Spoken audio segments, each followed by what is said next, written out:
Hello, everybody. Good evening to Europe. Good afternoon in States. Maybe even good morning in Australia. For anybody watching. Bonjour, Julie. Ça va? Ćao, Mihajlo. Kako si, majstore? Nisam te dugo video, nedostaješ mi, nadam se da si dobro. Da lepo i vredno treniraš. Evo ga i Dača Petrović, beauty tips. Ako imaš neki beauty tip, slobodno napiši. Oh, Arat is here. Arat, hello, my friend. Arat, I've been watching the videos, your videos with my son Stefan, who is 1 year younger than you, and you've been an inspiration to my son Stefan. Arat, amazing. You're truly a phenomenal athlete for a 6-year-old boy. You're probably the strongest 6-year-old I have ever seen in my life. Amazing. And you are very charismatic. You're very, very happy and very genuine and very kind boy. So that's very nice. Congratulations to your parents for doing a great job with you. Nice to see you. Hello to Romania, Dino Komsa. Hello to Bulgaria as well, Tetko, Bratko. How is everybody in Bulgaria? Thank you for... desde Argentina, todo bien? Grandes saludos, Argentina. Nice to see everybody here. So, now that a lot of people have joined, I wanna say that I'm very excited again to continue this self-mastery project that we started a couple of weeks ago. And the whole purpose of these interviews and conversations that I've been having with some incredibly wise, knowledgeable people, but more so really nice and genuine people that truly care deeply about people's health, the people's transformation in life, and they have some of the most extraordinary journeys that inspired me in my life and motivate me to be a better person today than I was yesterday. And I'm really excited to speak tonight with my dear friend Jay Shetty, who has graciously accepted to be tonight on this IG Live with all of us. He's going to share his incredible journey. He was born in Great Britain. He's award-winning storyteller. He has been named in the Forbes 30 under 30. He's also creating content and online viral. He's sharing viral wisdom through his online videos, through his channels, through interviewing some incredible people. Jay, more than anything, is incredible person that I'm truly honored to know, and so I will start to invite him on this chat. Hopefully he's around. I did see his message earlier. Jay, if you're there, please just type a message so I can invite you in this live. Ćao, veliki pozdrav svima.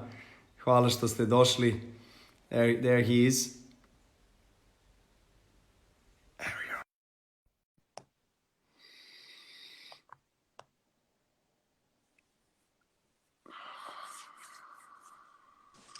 Hey, Novak. Hey! Good to see you, man. How's it going? So good to see you, man. Thank you so much for joining tonight. No, thank you. Thank you, man. Thank you so much for such a kind and gracious introduction. And Yes. I'm always happy. I can't believe we were together literally 2 months ago. Yes, we were. Actually, we were playing Yeah. tennis, soccer, and Louis Basketball. House is here. He's just texting. Hey, Lewis. How's it Lewis. going, man? Yes, we did play basketball with Lewis and tennis, and it was amazing. I'm so honored to have you here tonight with us, and you've been someone that has inspired me and my family. We've been closely following, your journey, your transformation, all the wisdom that you've been sharing with the people worldwide. And it's just a joy to see your brand, your platform, your influence grow over the years. And we've known each other for now a couple of years. You came over to Monaco actually to interview me, and I was very inspired in that interview. We talked about a lot of amazing topics and subjects, and some of those topics that we have talked about a year and a half ago when you came to visit me in Monaco is something I would like to speak to you again, if you don't mind. I know that you've been talking about this for many times, but I guess, and you would confirm this, is that when you're passionate about something, when you love to share and the message, it doesn't cause any I would say burden to you, right? It's just it's a pleasure, right? Absolutely, man. When the sun shines every day, you don't complain, right? You don't go to the sun. Why are you out again? Why are you shining your light again? Because when you're passionate about something, it's the same as that bright shining sun. You're like, let it shine, you know, and whoever can shine it, whoever. And I want to say that to you, you know, like, you know this best, that repetition and reminder is so important for all of us. Absolutely. You do it every day physically, you do it every day mentally when you're training for the incredible talent and gift that you have, that you use to serve the world. But it's so important. Repetition and reminder, we underestimate. And remember, there's a big difference between knowing something and doing something.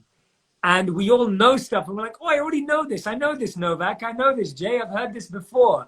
But the repetition is what makes it actionable, right? That's what makes it real. So thank you, man, again, for having me. And I've loved every time we've spent together. And I'm honored to be here today, my friend. Thank you so much. That's beautifully said. Thank you. Thank you so much. You're truly a genuine soul and someone that I'm really pleased to call a friend in my life. And me too, man. I would like, you know, I gave a little bit of an introduction to people in the last couple of lives that we've done. Obviously, I told you that we started this self-mastery projects, and you did tell me that you've been following some of the lives that I had in the last couple of weeks. So thank you for that.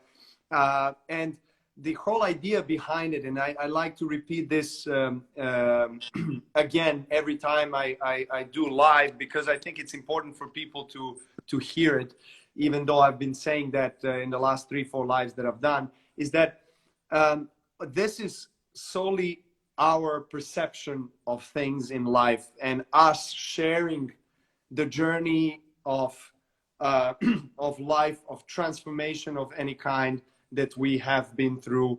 And I'm really blessed to have the opportunity on my platform to invite Jay, yourself, and some amazing people that are able to share their journeys, so that people who are following here can listen, and hopefully they will find something that inspires them, and they will be able to identify their own journeys with your journey, because everything is correlated regardless of which field of life you're coming from.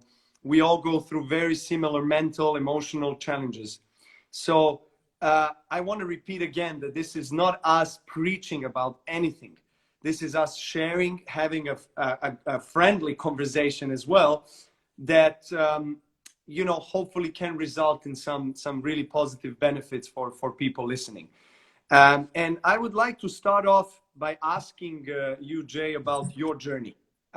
You were born in Great Britain, born and raised in London, and you were kind of leading in a certain kind of life that went in a certain kind of direction, and then a transformation happened, and you've decided to go on a spiritual journey for 3 years, if I'm not mistaken. Yeah, 3 years. So maybe can you lead us through the whole process, because it's really interesting to hear. Yeah, for sure. And I agree with you perfectly that when we share our journeys, it's only to give voice to everyone else's journey. And I always think one day that everyone should try and write about their lives, not because they want to have a best-selling book or they want it to sell across the world, but when you write about your lives, your family learns about you. Sometimes I think my parents have been through so much, but I wish they wrote about it because I want to learn about them. So one of the things for me is I obviously, yeah, born and raised in London, and I grew up in a society where success and achievement was seen as the metric of growth. That was the metric of happiness. It was how successful were you? How much money did you make? What kind of job did you have? What status did you have? That's the kind of culture I grew up in. And I often joke that growing up, I had three options. I could either be a doctor, a lawyer, or a failure. Those were my three options because all my cousins and my family members were in medicine, they were pharmacists, they were in law. And so I grew up in that kind of culture and environment. And I saw myself as a young person always drawn to things like art and philosophy and psychology and the mind. Like I was fascinated by those things. I wasn't fascinated by science and math. I was more fascinated by history. And so I saw myself very early on being very different to the people around me. And I think that everyone who's listening right now, everyone can relate to that. That maybe when you were growing up, there was something that was unique about you. There was something different about you. And there was a path that you were being encouraged to do. So at my time, when I was growing up in London, the number one career was to be an investment banker. Everyone was aspiring to be an investment banker. This is before the crash. The Lehman Brothers and the recession in 2007. So this is before that. And so everyone in my circle, whenever we talk about someone in family, especially in the Indian culture, it would be very much like, oh, he's an investment banker. He makes this much money, et cetera, et cetera, et cetera. And I got to a point where I saw myself trying to move away from wanting to chase material success because I started looking around and I was seeing that people who had material success, even little amounts, they weren't necessarily happier than anyone else. Now, when I was 18, I used to go and hear a lot of celebrities, athletes, influencers speak. And I would love to hear them speak. And this is why I love your story so much and why the podcast to me was so powerful, because what you've been through is just, people can't imagine, right? You think, oh, Novak, he probably just trains. He was given this God-given talent of being an amazing tennis player. And now he's famous and he's successful. It's like, but you grew up in one of the most troubled times in one of the most troubled countries. And what you've seen and experienced is like, no one would want to go through that. So for me, I was inspired by hearing these rags to riches stories. I was always inspired by people who went from nothing to something, and I would go to hear them speak. And then once I was told that a monk had been invited to speak. And I was thinking to myself, who wants to learn from a monk? Like, what am I going to learn from a monk? Like, what does a monk know? They just went from nothing to nothing. Like, you know, what do they have to share? And I had all these judgmental thoughts about monks and spirituality and religion. And I was just like, well, what do they know? Like, what have they achieved in the world? And anyway, my friends forced me. And I said to them, I'll only go if we go to a bar afterwards, right? If we go to a bar or a club afterwards, I'll come, listen to whatever this guy has to say, and then we'll go and have fun. And so I went to this event, and it's funny that the best moments of your life are also the most humbling, because I was blown away when I heard this monk speak. And the reason I was blown away is because he very clearly said that the greatest goal in life is to use your talents and gifts to serve the world. He said people think that their greatest goal in life is to use their talents and gifts to become successful. He said, no, it's actually to become a server of other people. And I'm 18 years old and I'm thinking, wow, that's really powerful. And I thought about this when I was 18, and you can think about this when you're listening and watching right now. When I was 18, I'd met people who were rich. I'd met people who were beautiful. I'd met people who were famous. I'd met people who were talented, but I don't think I'd met anyone who was truly happy.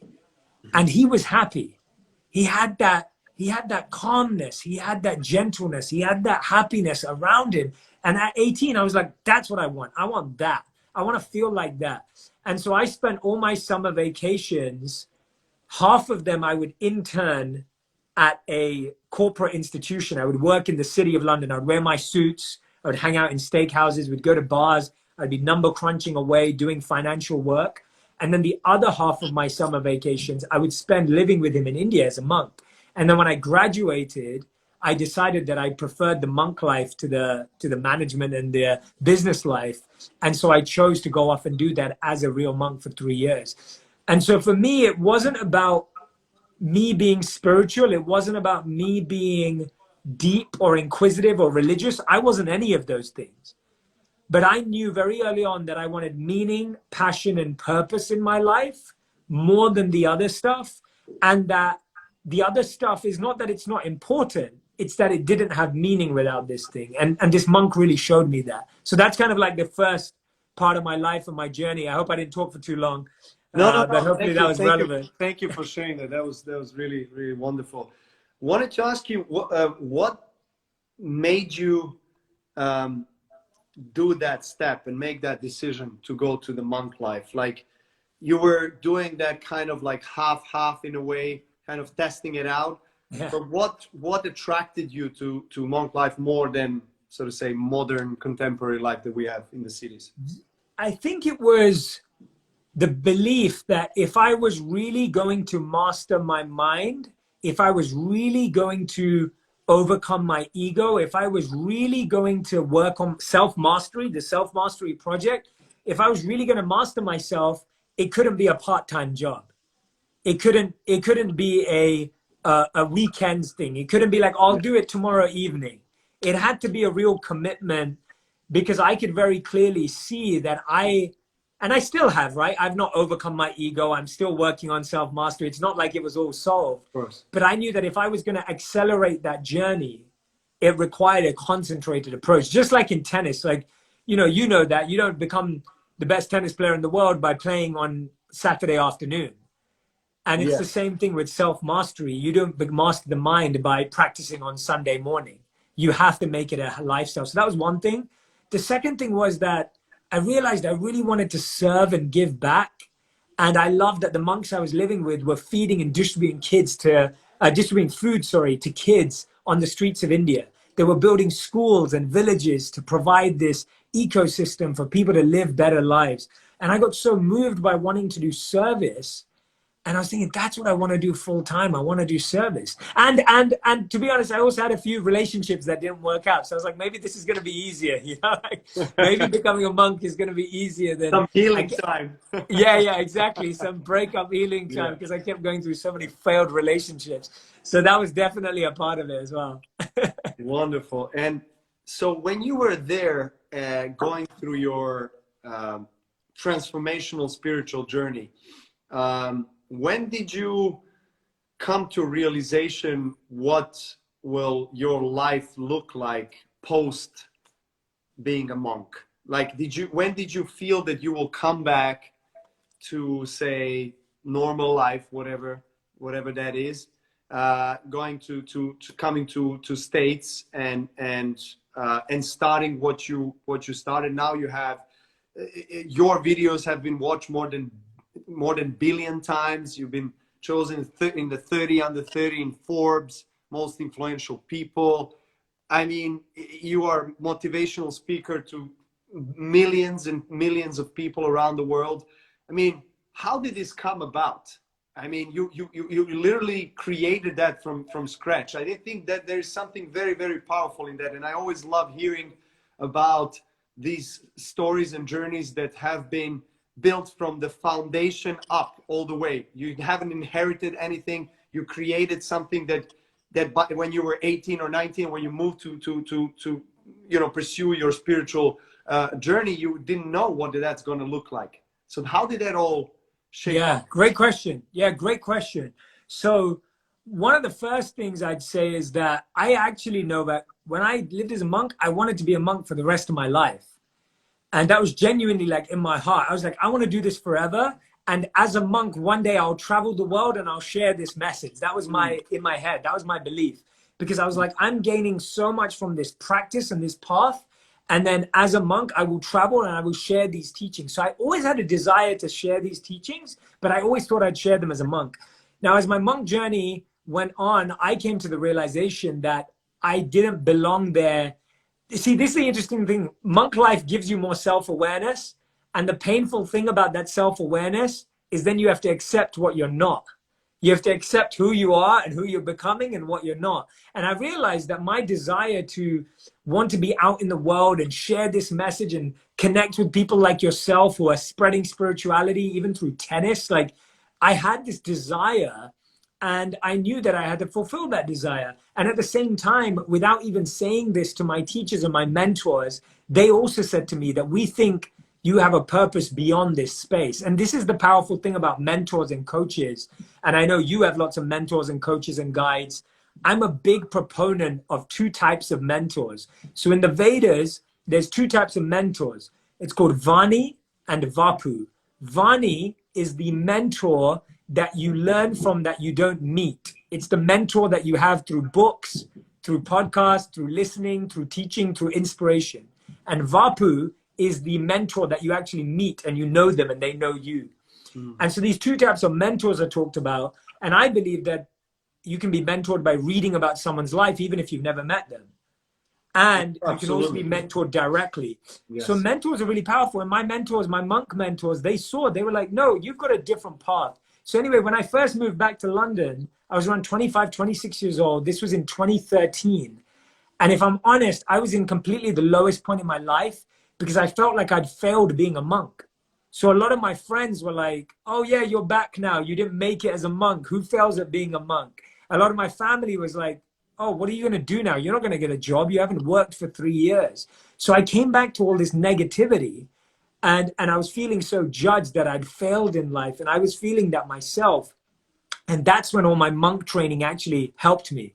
Because at my lowest point, that's when the meditation, that's when the mindfulness, and I know you've talked about this, when you're about to lose a game, that's when your mental mastery, your strategy, that's when it really kicks in. When you're down and you're about to lose that point, that's when your mind really kicks in. So that's how I felt that I was in this process and this part of my life. Now, how it changed is I always had this intention that I wanted to share it with the world.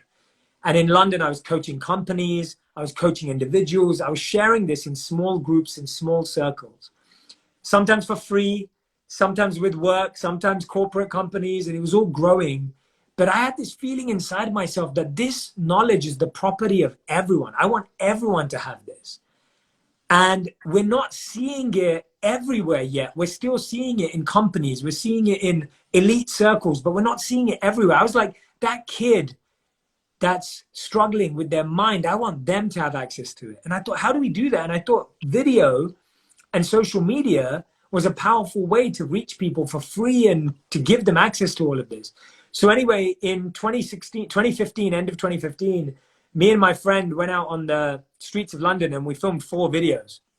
And I had no strategy. I had no game plan. I just knew that I wanted to make videos that started a conversation. And we put out these videos. And in 3 months, Ariana Huffington saw the videos. And she became my first public supporter of the content I was making. And I'm very grateful to her for that. She saw my videos and she said, we should share this on the Huffington Post page. And so she started sharing these videos on the Huffington Post page, and the videos went viral overnight at that time. So they got, tens of millions of views at that time. And for me, I was just making these videos in my bedroom. I would come home from my day job. I was working as a consultant at Accenture. I would come home in the evening. I would edit for 5 hours a day, 5 days a week to make 1 5-minute video. I taught myself how to do it. And so for me, it just completely transformed my life. And then from then on, I got more focused and strategic about the fact that people wanted this even more. And I continued not only to make videos, we launched the podcast because I wanted conversation. So me and you had become friends and we'd been talking back and forth. And I was just like, wait a minute. Most people probably don't even know that Novak is so deep and spiritual and like focused on mastery. I was like, people should know this. It will inspire them so much because you inspire millions of people by being one of the most talented players of all time. So people are like, yeah, I want to learn from him. And then when I interviewed you, people got to see, oh, wow, Novak is so much more than a tennis player. And I was like, this is what we need to show people. We need to show people how powerful the people that they look up to are. And so you were one of my, I think you were my second guest on the podcast. Yes, one of the first ones I remember. One of my first guests. And I'm so grateful to you because you gave me the opportunity to show people. And if you didn't say yes, maybe I would have had to wait. But you gave me the opportunity to show people that athletes are doing so much work in the background that people don't see. Absolutely. And your podcast has reached 1 million views daily.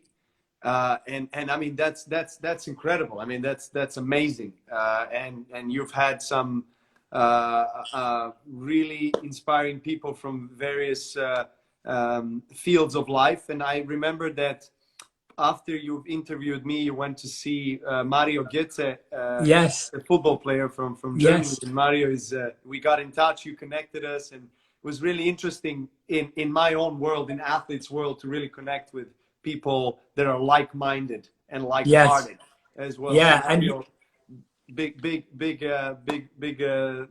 wave and hug to Mario. He's also someone that is sharing that message. It's beautiful to see.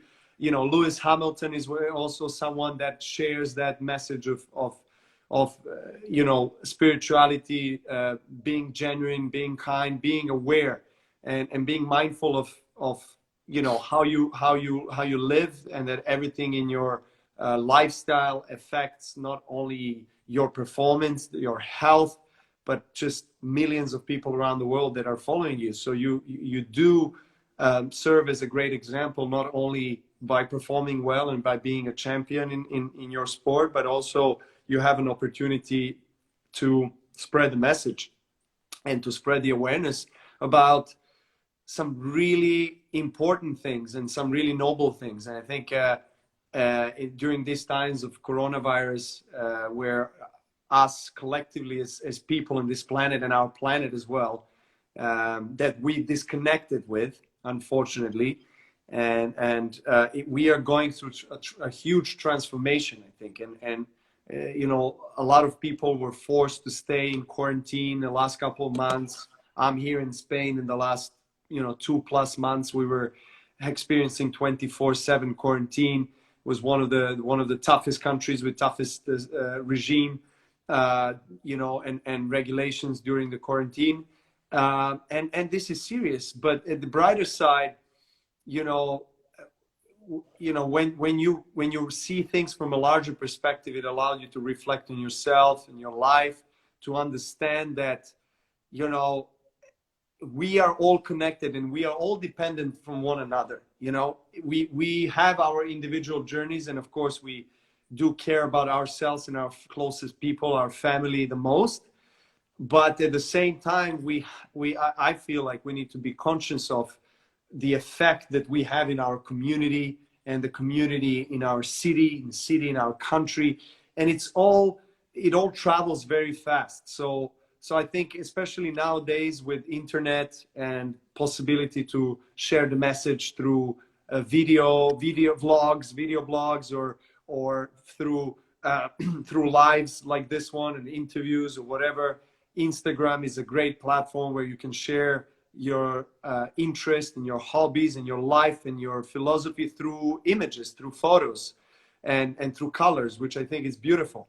So you know, we have social media, we have internet that allows us to express ourselves, you know, and I think that's a huge quantum leap forward for people to really connect even more, you know, in only a couple of decades. So you know, so talking about that connection, I'm really interested when you came back to to London, and when you started, as you said, you know, doing training with corporations and some companies and stuff like this. When did you know that? When did you connect with your purpose that you have today? When did you know that that's something that you definitely, you know, it resonated strongly, and you knew deep in your heart and in your mind that you're going to be where you are today? That's a great question. Really, really great question. And I'd say that I started teaching and sharing when I was 18 years old. So straight after meeting the monk, when I came back from my first trip to India, I set up a society at university called Think Out Loud. And every single week, I would discuss a new theme or topic just like this. And I would dissect it from a psychological, spiritual, scientific, and human behavior level. And I would talk. And when we started, we had like 10 people coming every week. And when I finished university, we had like 100 people coming every week. And it was totally free. It was for students only.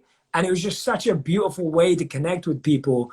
And so when I started sharing again, And I started to feel like this is just what I was born to do and meant to do. And I really felt that in my heart.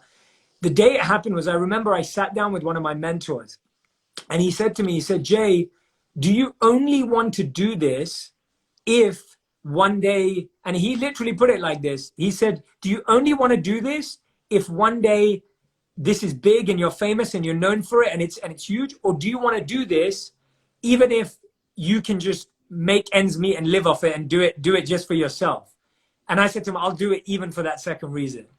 I said to him, even if this doesn't go anywhere and it doesn't get big and it doesn't become huge or whatever, I will happily do it just because I get happiness from doing it and it seems to help a few people. And that was the moment I knew that this is what I wanted to do for the rest of my life, because I got so much joy from it. I got so much gratitude from it. And the people that were listening and were coming to the events, they were gaining so much from it, even if there were small groups of people. And then what happened is, when I took my first leap, and I think everyone can relate to this, this is how life is. You're either just about to take a leap and a risk, or you've just taken one. And that's the kind of where all our challenges in life are. Either you're just about to take a risk and you're scared about that, or you've just taken a risk and now you're scared that you just took it. And so for me, I remember when I was taking this risk of quitting my full-time corporate job to do what I do now, when I did that and I saw every time I took a leap closer to what was my passion and my purpose, the world helped me and the universe helped me. And if you want to call it God, God helped me. So what I saw was that there's a beautiful verse in the Vedas, and it says, when you protect your purpose protects you. And I love that verse because it's so true that our purpose is like this rare jewel that everyone will tell you that it's worthless. Everyone tell you it doesn't matter. Everyone tells you it doesn't count. Everyone tells you it's not good enough. And therefore you have to protect it. And when you protect it, the universe protects you. And I feel every time I take a leap towards my purpose, and I have taken big leaps in my life, my purpose comes back and protects me. And that's when I got the confidence that this is what I'm really meant to do, because I failed at a lot of stuff.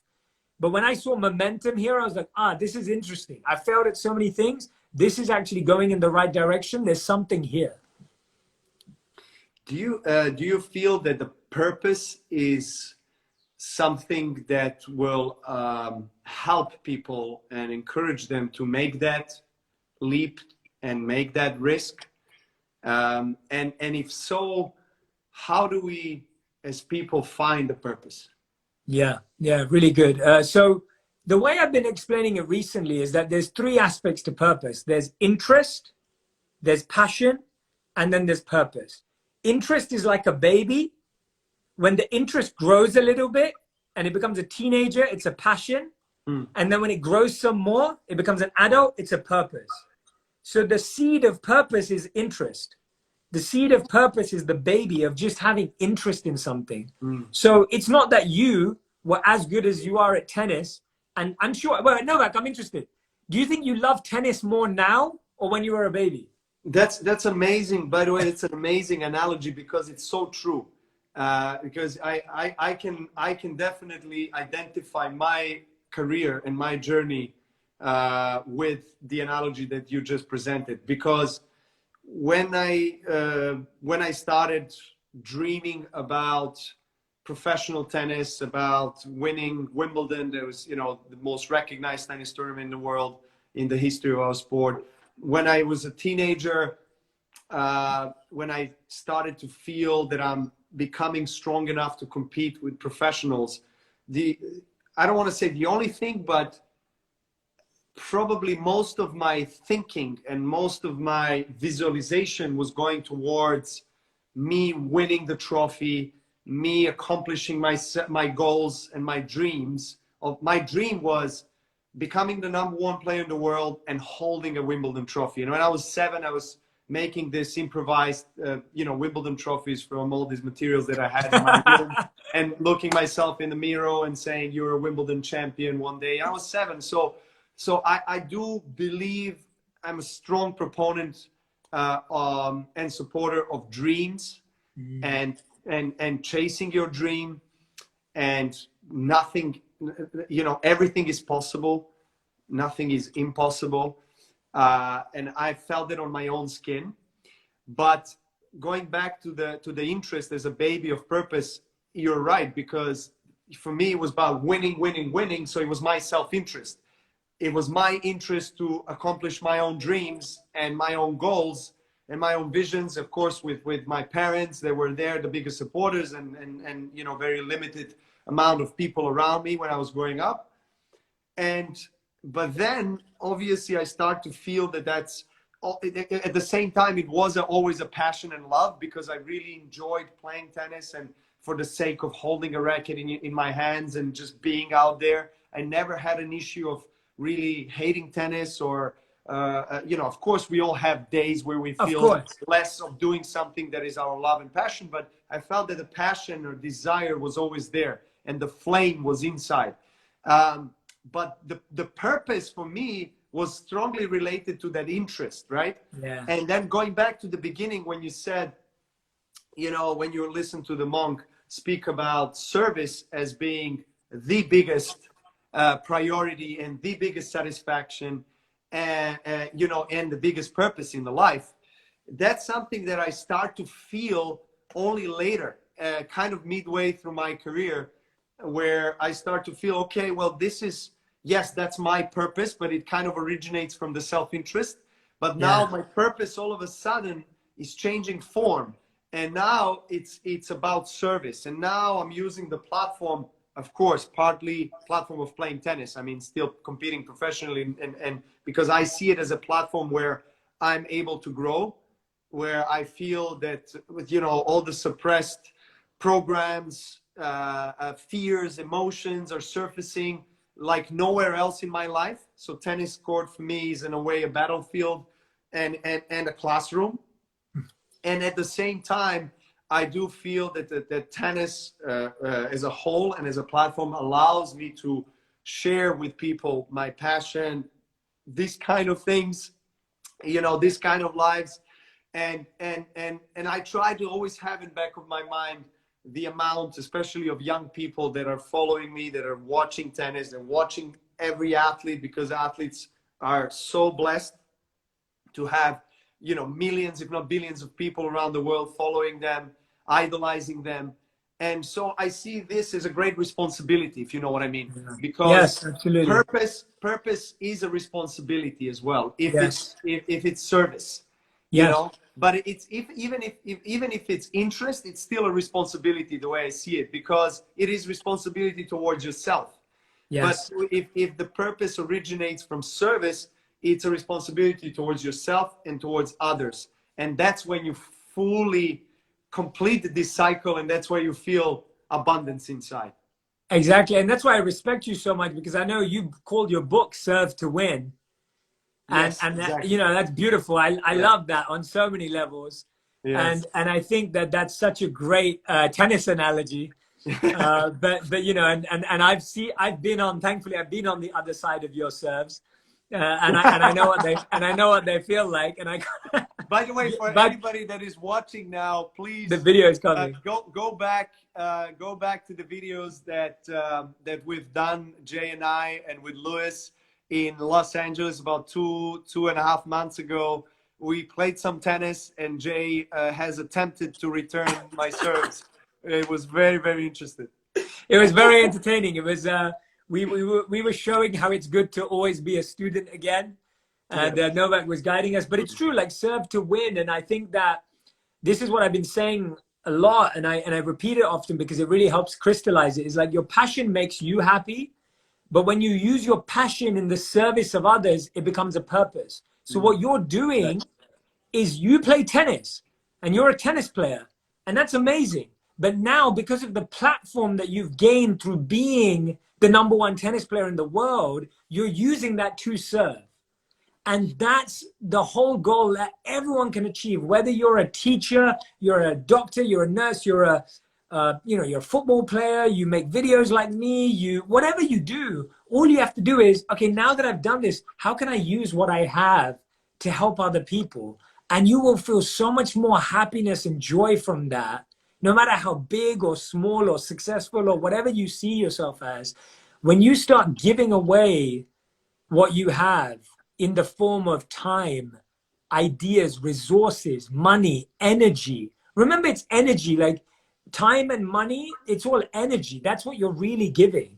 And when you give your energy to someone, and especially your actual time, and you want to see the work change, you will feel so much more joy from that. I really believe that. I used to take a lot of people, and Novak, I know we've talked about this. Before I started making videos, I used to take a lot of retreats to India where people could live where I lived as a monk. So I would take these retreats to the ashram.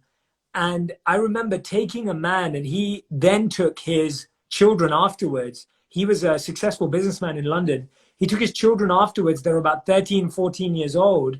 And he said that it was the best trip ever for them because they were blown away by how grateful kids in India were with much less than they had in London. And he said that the perspective that they gained from serving these kids who are just grateful to have a bowl of food, like just to have hot food for these kids was like their birthday party. And when his kids saw that, they gained so much. And I really feel that the challenge here we have, the challenge that so many people have is mental health. And that scientifically has been shown to be eased and healed when we help other people and when we serve other people as well. Not that it's the number one cure or anything. I'm not saying that, but I'm saying it is a method that can be very helpful when we're feeling pain, to help others and to serve others, because it puts our challenges into perspective and it gives us so much more of a greater worldview. That's beautiful. And thank you for graciously mentioning my book. And you just recently published your book, Think Like a Monk, right? It's not out yet, but it's coming out. Isn't it? Oh, I thought. So we had to. No, it's fine. It's not your fault. We had to delay it. No, it's cool. Because we were going back and forth, and you were talking. Yeah, so I thought. So Novak kindly wrote a beautiful testimonial for my upcoming book, but we delayed the launch of the book to September because we weren't sure it would get to people right now. Okay. So the book comes out September 8th, and of course I'd love to share it with you before it comes out. But yeah, no. So that's and the book is called Think Like a Monk. Sorry, yeah. Let's go back to it. Wonderful. And in that book, because you've done 2 times 20-day meditation lives on Instagram, which is amazing. I was several times on those lives, and I've been part of the meditations, and you've actually spoken during these lives about your book and the content of the book, and that you're sharing the techniques and various meditations in that book, which are specifically helping in certain kind of situations, circumstances, states of mind, and emotional states. Can you maybe share, with people something about, those meditations that you've shared in the book? Yeah, absolutely. So the book's called Think Like a Monk. And the reason why it's called Think Like a Monk is because I don't think anyone needs to live like one to think like one. And I really believe that Novak thinks like a monk in some parts of his life. I think a lot of people I interview on my podcast already think like monks, because the monk mindset has 3 key aspects to it. The first is monks always focus on the root of the issue. They always go to the core. They always go to the root. They don't worry about all the branches and the leaves. The second things that monks do is that everything is very intentional. Everything is very intentional. It's focused. It's not just by chance or by luck or by hope it happens. It's not hopeful. It's not lucky. It's not chance-based. It's intentional. And people are very focused on their actions. And you know this. You have an intentional diet. You have an intentional workout plan. And of course, there's room for spontaneity. Of course, there's tons of room for creativity and spontaneity. But the real leaders know that routine gives birth to real spontaneity, right? It starts with discipline. And then the third and final part of thinking like a monk is being able, I think we need a world that is more compassionate, more empathetic, more mindful. And so these meditation practices that I share 3 different types: breath work, visualization, and mantra. And so these are the 3 main core forms of meditation. Breath work, and I know you had Wim Hof on, who I'm a huge fan of, and Wim's fantastic, and he talks a lot about breath work. visualization, what Novak was saying he did earlier, where he visualized himself winning the Wimbledon trophy, visualization is an ancient form of transporting the mind. And there's studies now that show that virtual reality does the same thing to the body and the mind as the actual thing. So when you're standing on the edge of a cliff in virtual reality, your mind is having the same fear as when if you're actually standing on the edge of a cliff. So when you visualize something in your mind, it's actually real. If you visualize yourself at a beach, you'll feel the calm of the ocean. If you visualize yourself on a mountaintop, you'll feel the serenity of the peak. If you visualize yourself winning a trophy, working hard, focusing on the process, practicing becoming better, you become better.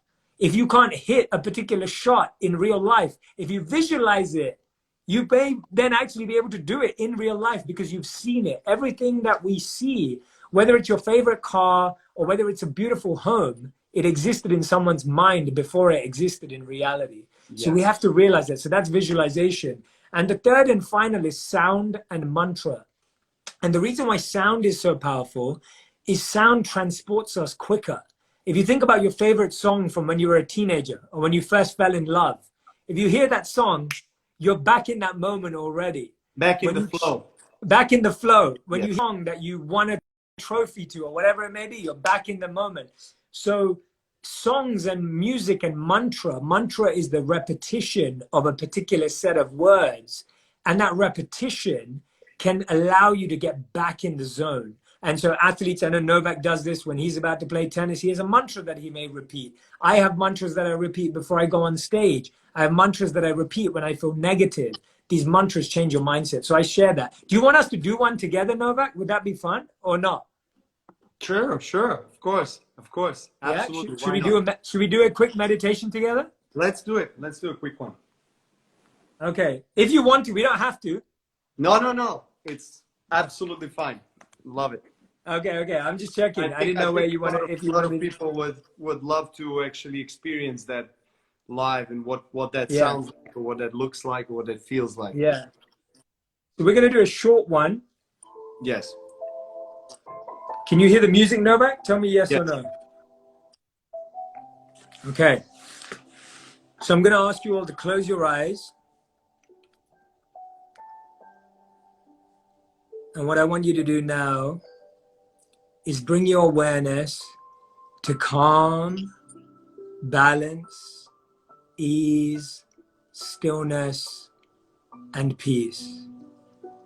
Whenever your mind wanders, just gently and softly bring it back to calm, balance, ease, stillness, and peace.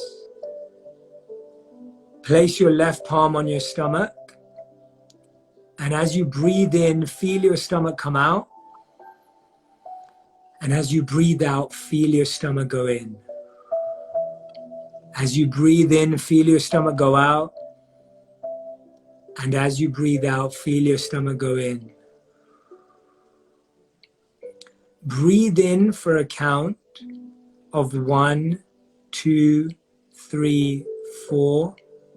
And breathe out for a count of 1, 2, 3, 4. Breathe in. Breathe out. Breathe in. Breathe out.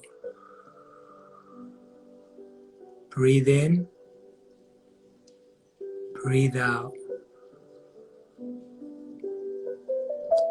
Allowing the 1, 2, 3, 4 to become your guide. And now repeat after me.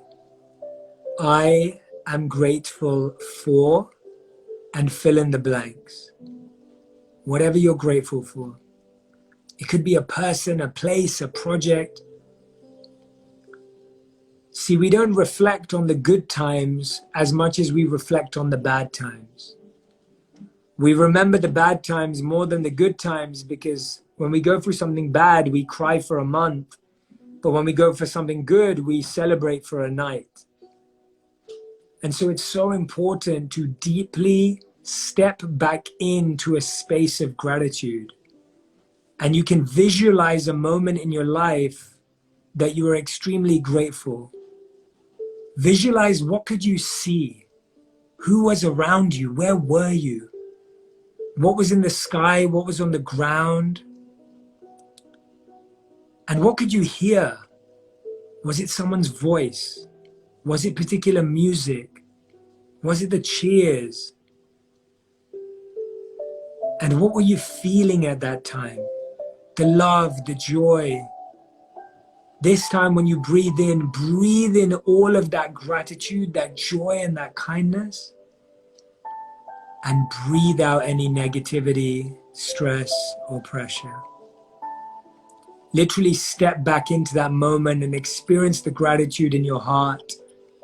Extract it from that moment, take it all into your body and mind, and breathe out any stress or negativity. And when you're ready, in your own time, at your own pace, when you're ready, you can gently and softly open your eyes.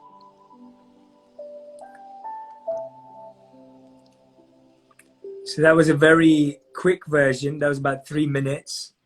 But you can see how we did all of them. We did breath work, we did visualization, and even mantra, I am grateful for. And you can see very quickly how you can get into such a deep state. And if you think about our negative states, we don't even need to meditate and you're in a negative state. And so when we deeply connect with gratitude in this way, through visualization, through all our senses, what can we hear, what can we see, what can we smell, what can we taste, then gratitude becomes real, it becomes physical. And that's what we all need to do. So that's just a simple meditation. Thank you, Novak, for letting me share it. Thank you so much. Thank you so much. And it was very profound. And I just, I think there's a lot of misinterpretation and misperception about what meditation is. And I think you really beautifully broke it down in a simple way. You know, through you were guiding us through 3 steps. And I think, you know, there's, you know, a lot of, I guess, parts of the world and different religions that think, well, meditation belongs to, you know, Hinduism or Buddhism, and it's not part of our religion, and we should, as such, we should refuse it.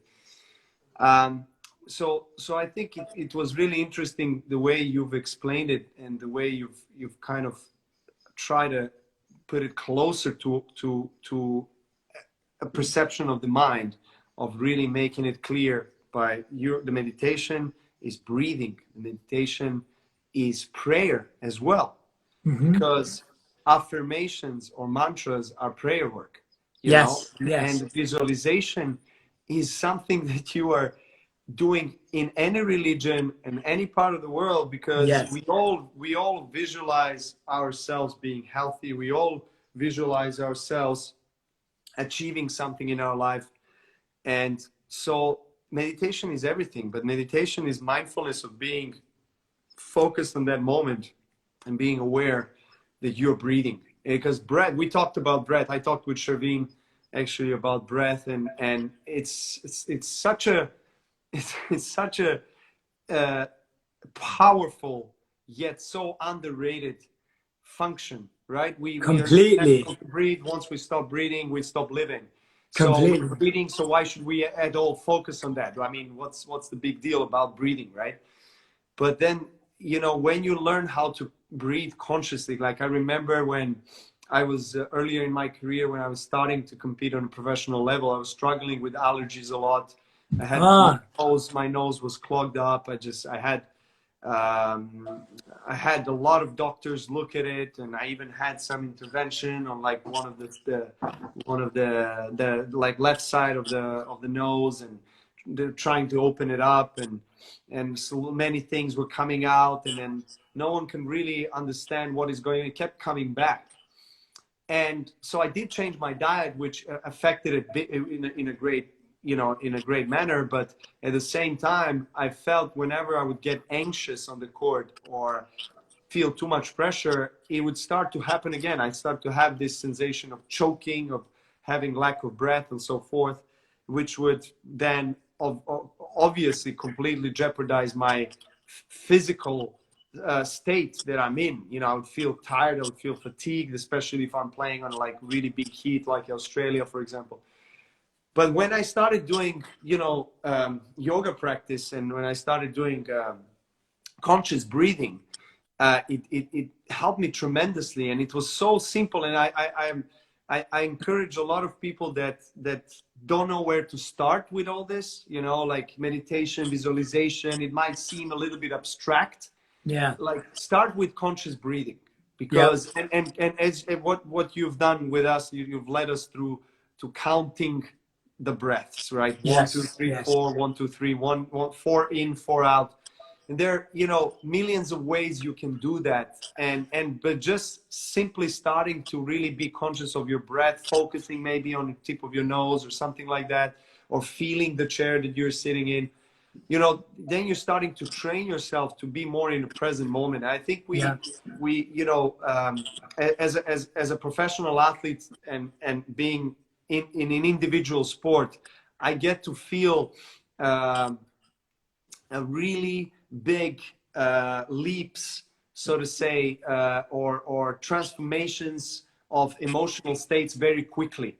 You know, I have no one really to rely on. So at times, you know, as confident I am in myself and comfortable in my own skin and being so experienced, sometimes I feel like, oh, geez, you know, I wish there was maybe someone, like I wish I had maybe another minute or two to sit down and like recollect before, recover before I step out and compete. But, you know, I don't. So I have to find a way.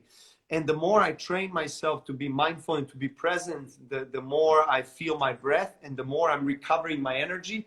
And as a result, the more I feel I'm performing better, right? Because I'm more present. And I think a lot of people, including myself, you know, we find ourselves, you know, spending so much energy and so much time thinking about what has happened and the events that we want to change, or what will happen, trying to understand, predict the future, or being afraid of something that it might be coming. So I think, you know, the only real moment we have is now, and, you know, living in the present moment is a deep wisdom of every religion, you know, regardless of where you're coming from, what are you doing, whether you're doing meditation, whether you're in Hinduism, Buddhism, Christianity, Muslim, everyone understands that the power of being in this moment, power of being in the now, actually allows you to really fully manifest your own capabilities and to get the best out of yourself. So that was very powerful, Jay, and I thank you for your time. I don't want to take too much away. No, not at all. I'm just getting my charger, because you never want to die on it. Your charge, exactly. No, I wanted to, if you don't mind, maybe put some comments on, because I switched off the comments so we could focus on each other. And if you don't mind, just a couple more minutes. Let's do it. Time so we could. I love that. We could ask people to ask questions. I mean, yeah, let's do it, man. Everyone I watching, love that. thank you for your patience, everyone watching. And I'm just going to go through some of the questions that people asked already, and I encourage everyone to ask questions that Jay and I can obviously answer. Amazing. So, let's do it. I'm going to go into one of the questions. So we have, there we go. We have a few questions here. So this is coming from the profile Kunal Purohit 790. Thank you for your question. Can you please share your thoughts and ask Jay, what is the end point of purpose? Is there an end point of purpose? Oh, okay, interesting question.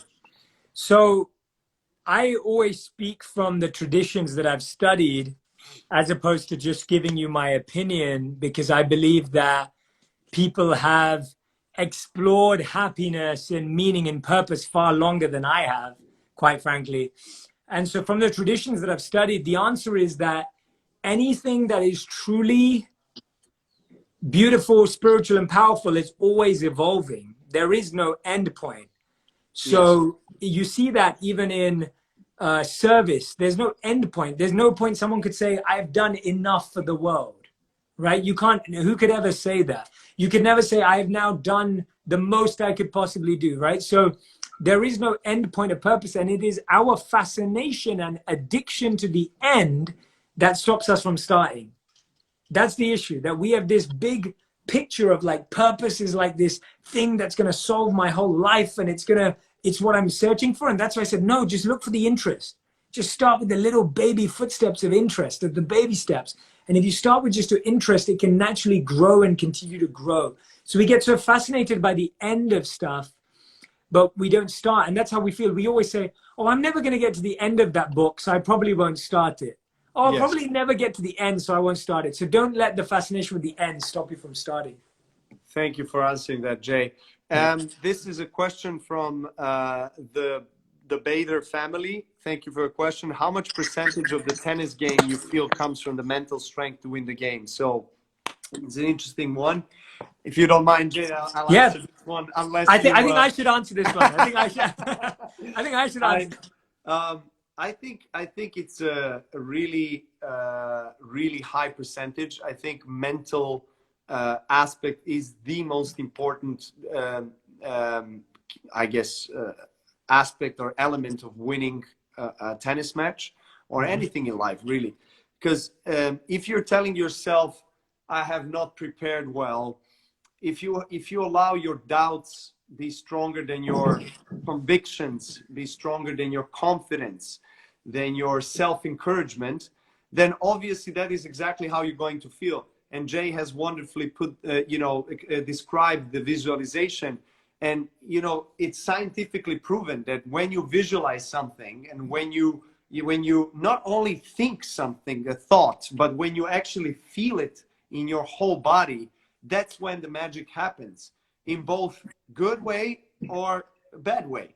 So if you feel fear of being in a center stage, or if you're afraid of your opponent's game, and you have doubts that you can overplay him, and then you have doubts that even if you hit 2,000 backhands in the last 2 days, you still don't feel confident enough to go for that shot, and you're questioning it, of course your body and your whole being is going to react in a way that you are commanding it. Yes. So I do feel that the mental aspect is the crucial determinant of whether you're going to perform well, and as a result whether you're going to win or not. Great answer. So of course I'm not saying that it's all.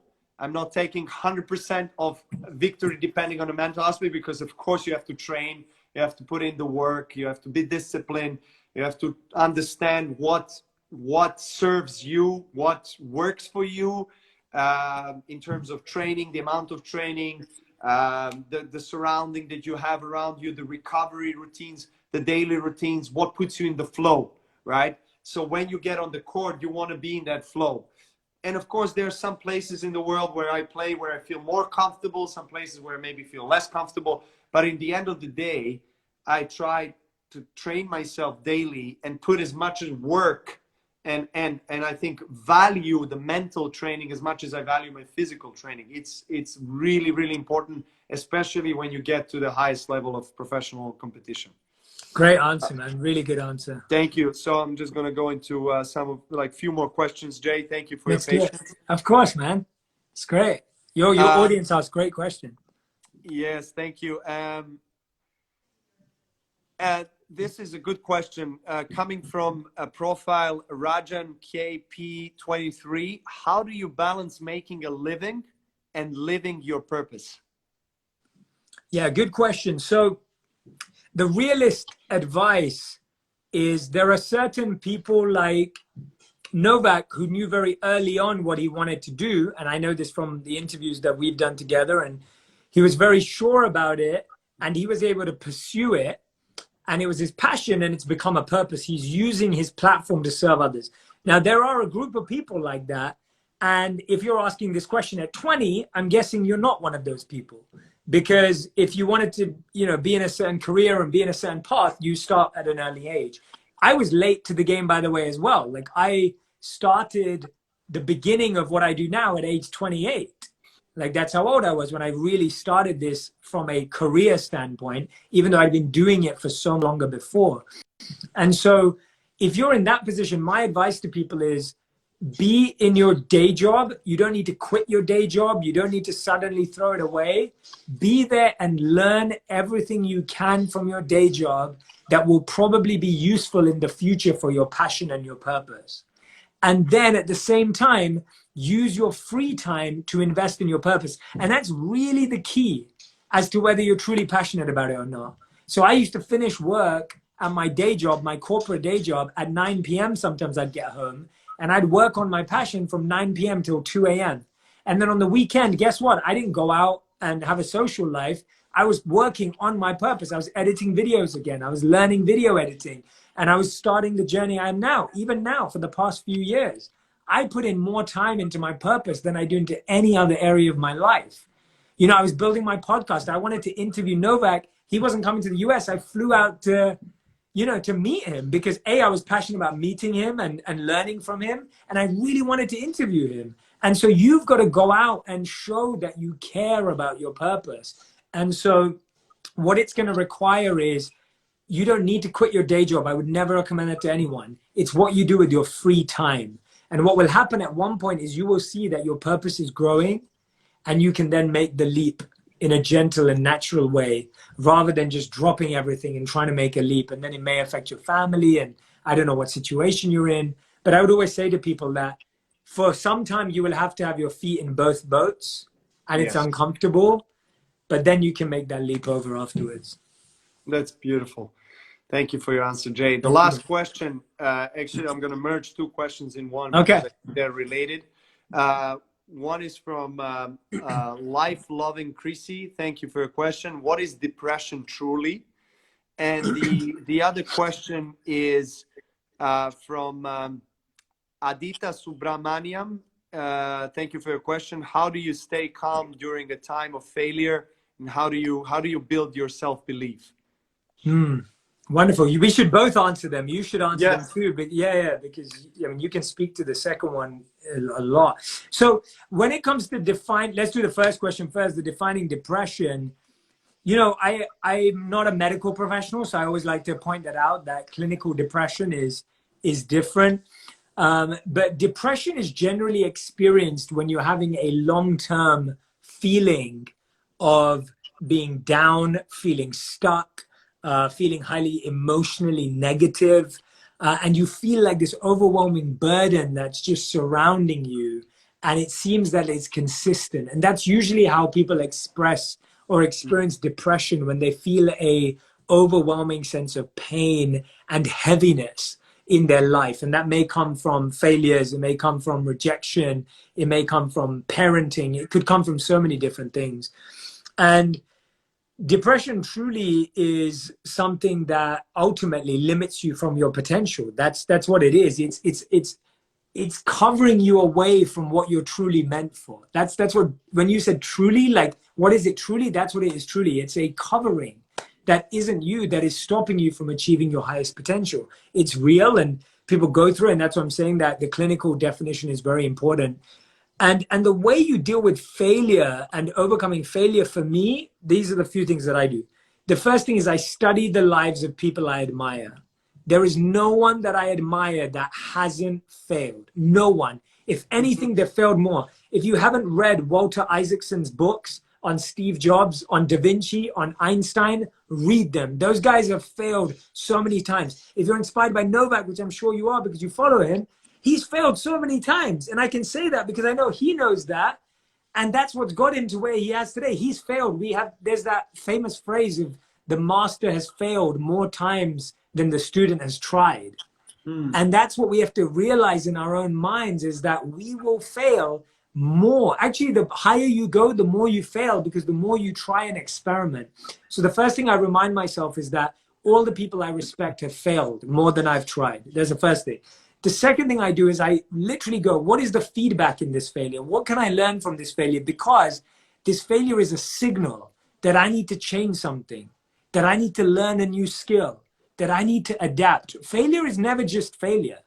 It is a signal. It is a alert. It is a message to you. And often we want to ignore the message and just be emotional. It's important that we learn the message. And the third way that I deal with failure is, I've said this to myself for a long time, it just makes the story better. Because one day when you keep going and you win that trophy and you achieve that success and you get the recognition, whatever you want, you'll tell your story and it will make the story better. No one wants to hear a story of someone who just won at every stage in their life, because it's not real. And so one day when you share your story, and I've been in so many tough situations, and I used to look to my wife and I'd be like, this is going to make the story better one day when I get to tell it. And it gives you that sense of confidence that you're on the right path, you're on the journey. That's beautiful, Jay. Thank you so much. Thank and you. It's very clear, and what you talked about last there, the story that you get to tell. I think that's very powerful, because that relates to the purpose, but also that relates, I think, to the goal setting, which you know, I think is equally as important as being aligned with your purpose, meaning being aligned with your passion and doing what you truly love, and that giving you joy, and that entertaining you and giving you happiness while you're doing it, which is very important. So I feel like in the times of failure, it's always good to really ask yourself, why are you doing that? Why are you even, well, in my case, playing tennis? What motivated you to play at the beginning? Why are you still playing it? And I think when you that's why, I mean, going back to the beginning of this conversation, talking about the importance of setting the purpose, being clear with the purpose, with intention, with the passion, with motivation. It's very important, because in these times you will have answers to your ego's questions, you know.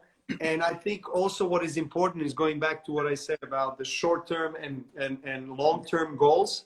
It's very important because to set your goals, because of clarity of thought, clarity of feeling, and energy. Because you know, where your attention goes, energy flows, right? And so if you are confused about your life, about what you're doing, why you're doing it, you know, am I doing it for the motivations or the reasons that are material or less material? It's combining the two.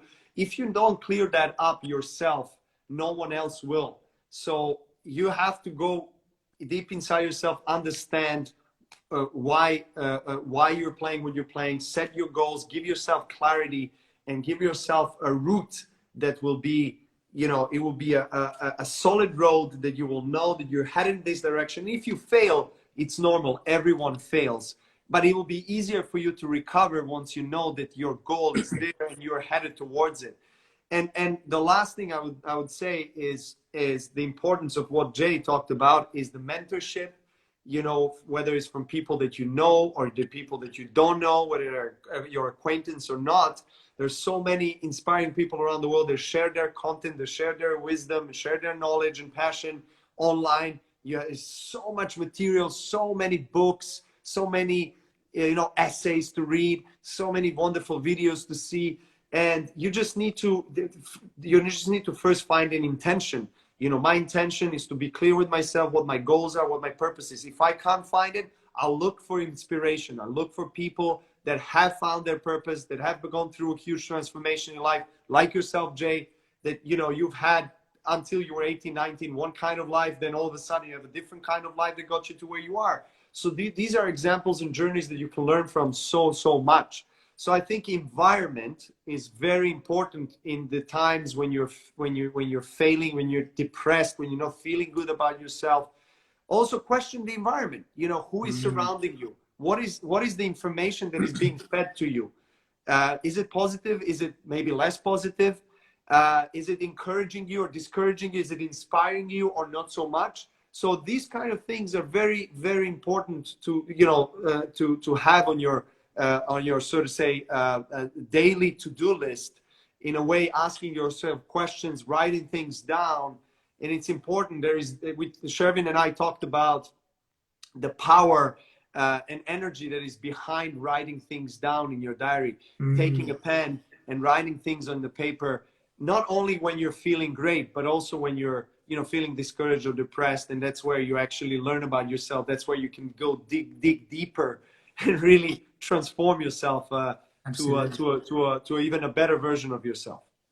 Absolutely. Thank you so much, Jay. I really appreciate your time. It's been almost an hour and a half. It's amazing. You know, it's I really appreciate it. I'm sorry if we took too much of your time. No, don't say sorry, man. Wonderful. I really enjoyed it. So Same me, man. This is like hearing, it's a conversation. Like this has been such a wonderful conversation, because I think we're so aligned. We're so different in what we do, but we're so aligned in values and in our heart. Absolutely. And so when we get to talk like this and how much we care, it just comes out. So no, man, don't apologize at all. This has been amazing. I've loved every second of it. And I want to do more of this with you, man. I'm excited. Yes. This is amazing. For sure. What you're doing is truly inspiring, Jay. Thank you for sharing your wisdom with the world. Thank you for being here with us. Thank you, bro. Big hug to you and to your wife and your family. Thank you, man. Yeah, give my love to Yelena, and save this because I want to post it too. So yes, I'm saving it. I'm saving it. Thank you, guys. Thank you, bro. Thank you, Novak. for being here. Thanks, everyone. Thank you so much.